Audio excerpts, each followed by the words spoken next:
වස්සාන ඍතුවේ අවසාන පොහෝ දිනය ඉල් පොහෝ දිනයයි. එය සම්බුද්ධ ශාසන ඉතිහාසයේ අනුස්මරණීය සිදුවීම් රැසක් සිදු වූ ශ්‍රේෂ්ඨ දිනයකි. එනම් මෛත්‍රී බෝධිසත්වයන් වහන්සේ විවරණ ලැබීම, ප්‍රථම ධර්ම දූත පිරිස වන රහතන් වහන්සේලා සැටනමකගේ ධර්ම ප්‍රචාරණය සඳහා ගමන ආරම්භ කිරීම, බුදුරජාණන් වහන්සේ තුන්බෑ චටිලයන් දමනය කරනුවස් උරුවෙල් තනව බලා වැඩම කිරීම, පසුවස් පවාරණය කළ යුතු අවසාන දිනය වීම,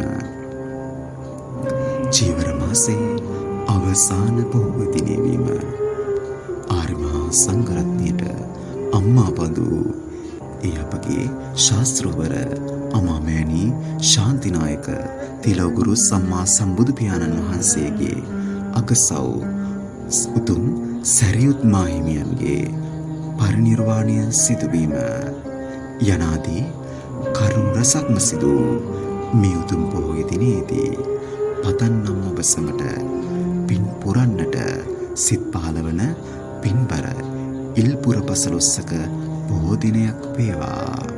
තෙරුවන් සරණයි. නමෝ බුද්ධාය.